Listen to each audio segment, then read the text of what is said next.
सबसे पहले बात करते हैं पंजाब की, जहां पिछले साल से चल रहे किसान आंदोलन को पुलिस ने जबरन खत्म करा दिया है। बीती रात भारी तादाद में पंजाब पुलिस शंभू और खनौरी बॉर्डर पर पहुंची और इस आंदोलन को खत्म करवाया।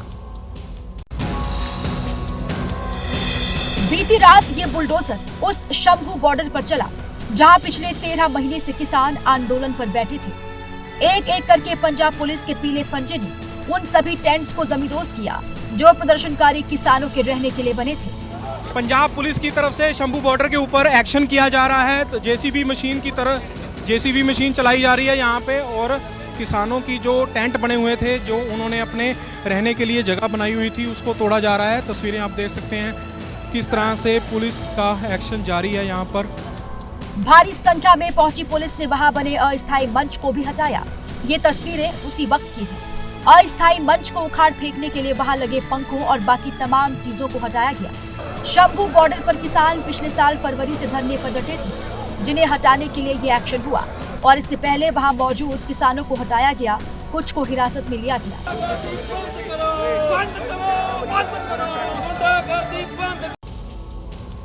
पुलिस ने शंभू बॉर्डर के साथ साथ खनौरी बॉर्डर पर डटे किसानों को भी जबरन हटा दिया। इस बीच किसान आंदोलन के खिलाफ हुई इस कार्रवाई पर सियासत भी शुरू हो गई है। पंजाब सरकार जहां कार्रवाई को सही करार दे रही है, तो विरोधी सवाल खड़े कर रहे हैं। पंजाब किसान शंभू बॉर्डर के साथ साथ खनौरी बॉर्डर पर भी डटे हुए थे। पुलिस का एक्शन वहां भी हुआ। पहले तो पुलिस ने किसानों को वहां से हटने के लिए समझाया, लेकिन किसान नहीं माने तो पुलिस को थोड़ा बल प्रयोग करना पड़ा और धरना खत्म कराया गया। लेकिन किसानों पर इस एक्शन का रिएक्शन भी दिखाई दिया। ये तस्वीरें अमृतसर के मानावाला टोल प्लाजा की हैं, जहां गुस्साए किसानों ने रास्ते रोके। ये साडे नाल भगवंत मान सरकार ने विश्वासघात किया। बड़ी मुश्किल से पुलिस ने किसानों को समझाया और रास्ता खुलवाया। इस बीच सियासी वार पलटवार शुरू हो गया है। ਤੁਸੀਂ ਸ਼ਰਮ ਕਰੋ ਭਗਵੰਤ ਮਾਨ ਸਾਹਿਬ, ਸ਼ਰਮ ਕਰੋ, ਤੈਨੂੰ ਕਿਸੇ ਪਿੰਡ 'ਚ ਵੜਨ ਨਹੀਂ ਦੇਣਾ। ਇਹ ਯਾਦ ਰੱਖੀ ਗੱਲ ਜਿਹੜਾ ਤੂੰ ਅੱਜ ਕਿਸਾਨਾਂ ਨਾਲ ਕੀਤਾ। पंजाब के किसान की लड़ाई और देश के किसान की लड़ाई केंद्र सरकार के खिलाफ है। केंद्र जाके दिल्ली में जाके भले ही कहीं पे और जितना मर्जी धरना लगाए, जितना मर्जी प्रोटेस्ट करें, पर लेकिन पंजाब की सड़कें मत रोकें। किसानों की पीठ में छुरा रोका जा रहा है। रास्ता किसानों ने नहीं, रास्ता सरकार ने रोका हुआ है। पंजाब पुलिस ने कई बड़े किसान नेताओं को हिरासत में लिया है और एहतियातन उन्हें बहादुरगढ़ कमांडो सेंटर ले जाया गया।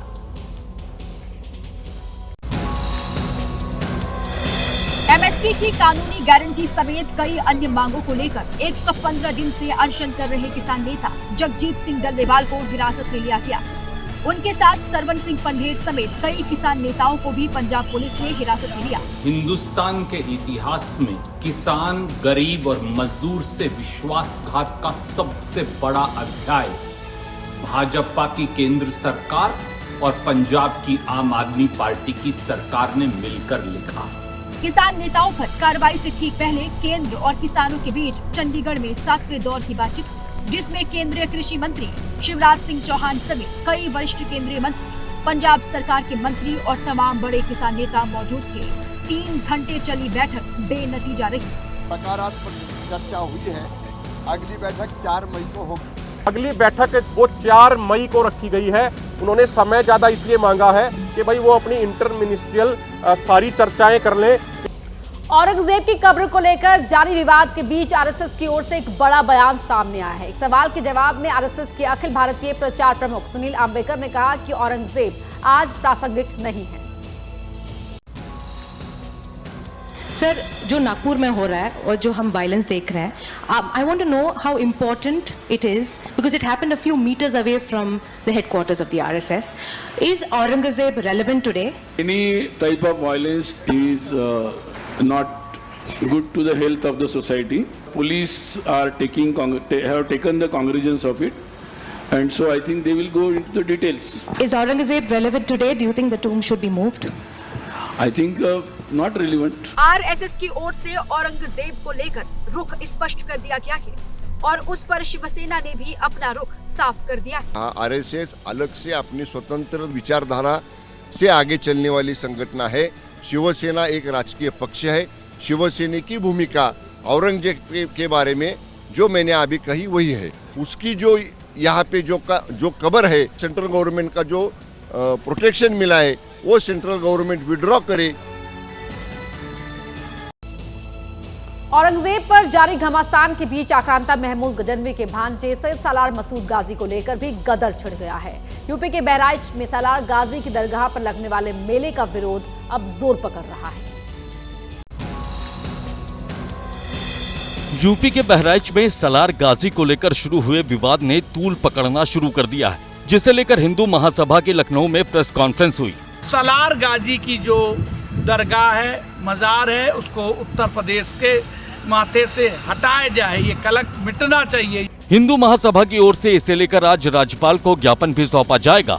वहीं यूपी सरकार के मंत्री अनिल राजभर और एसबीएसपी के महासचिव अरविंद राजभर ने भी सालार गाजी की मजार को हटाने की मांग की है। जो लोग कभी राष्ट्रवीर महाराजा सुहेलदेव राजभर के स्मारक पर नहीं गए होंगे, वही लोग जो एक भारत को लूटने आया था उसके पक्ष में खड़े हो रहे हैं। ऐसे व्यक्ति के नाम पर अगर पूरे प्रदेश नहीं पूरे देश में कहीं भी मेला लगता हो तो डॉक्टर अरविंद राजभर सरकार से यह कहना चाहती है कि ऐसा मेला बंद होना चाहिए। सालार गाजी को बहराइच में महाराजा सुहेलदेव ने युद्ध में हराया था। ऐसे में राजभर समाज इस दरगाह पर लगने वाले मेले का विरोध कर रहा है। औरंगजेब को लेकर राजनीति के मैदान में तूफान मचा हुआ है। इस बीच बीजेपी के नेता संगीत सोम ने कहा है कि काशी मथुरा में भी अयोध्या की ही तरह ढांचा ध्वस्त कर मंदिर बनाया जाएगा।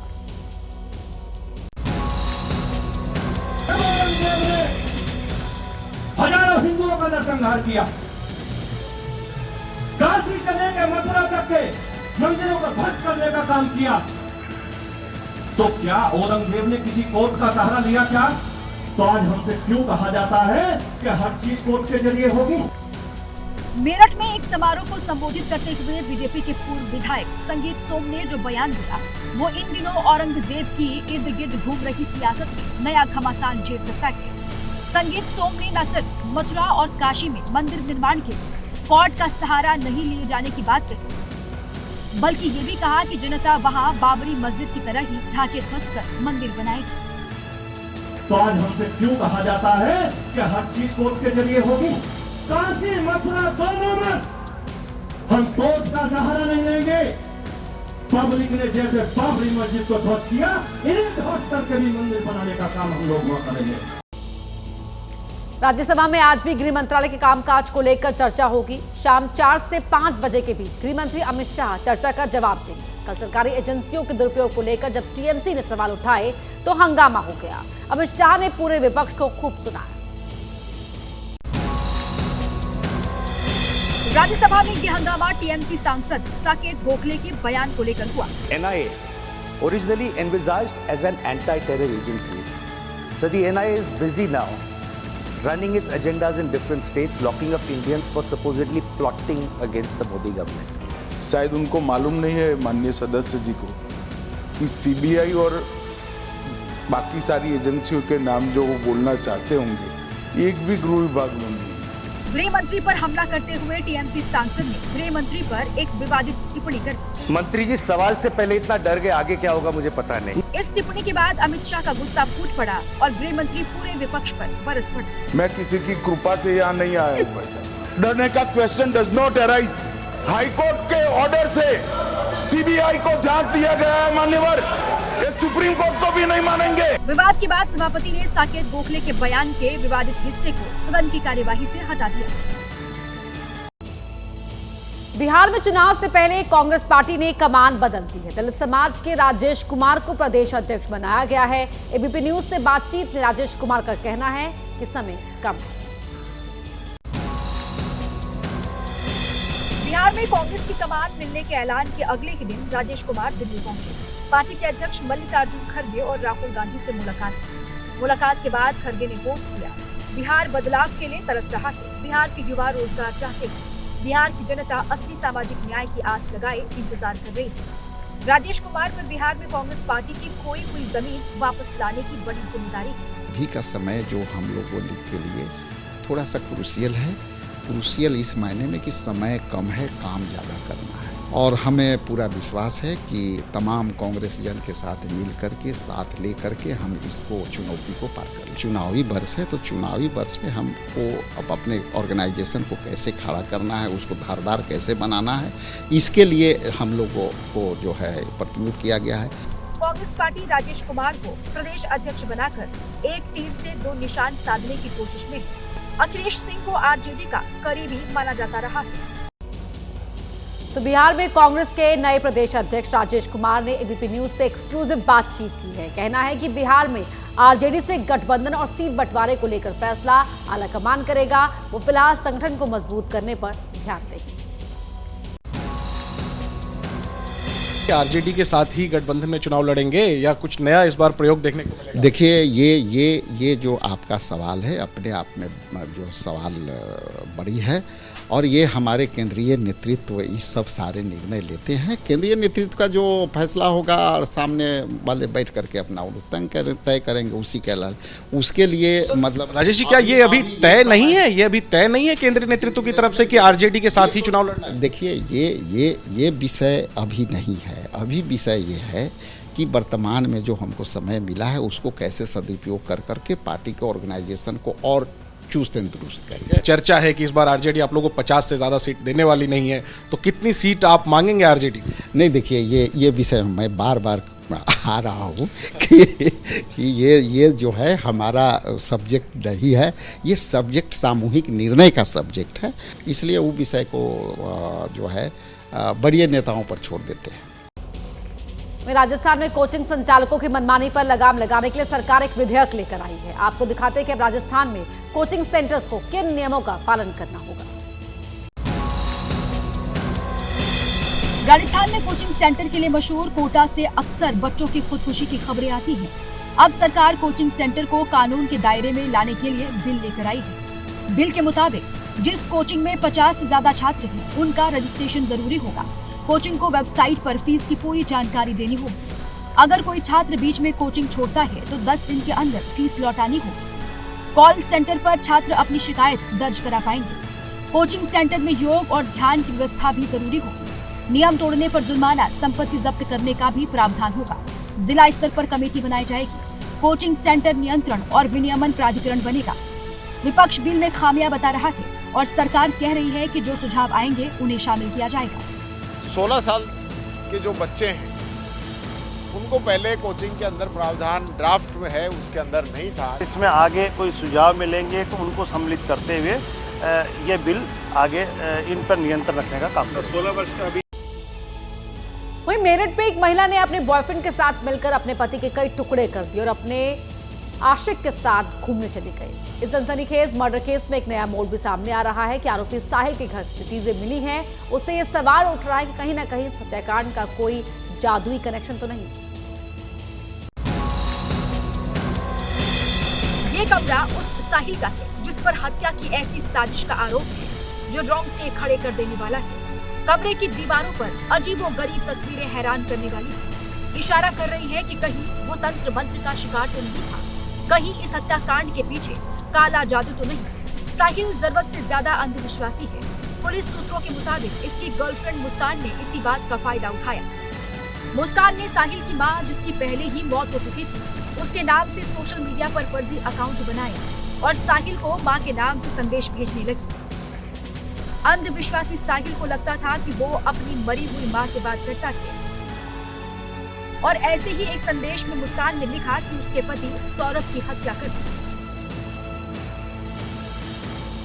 अब पुलिस इस एंगल से भी जांच कर रही है कि कहीं इस हत्याकांड का जादू टोना कनेक्शन तो नहीं है, कहीं साहिल ने बालों की ये जटा तंत्र साधना के लिए तो नहीं रखी।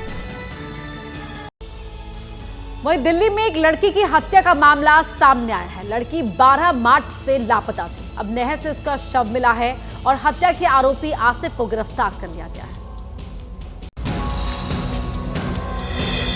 दिल्ली के सुंदर नगरी इलाके के इस घर में चीख पुकार मची है।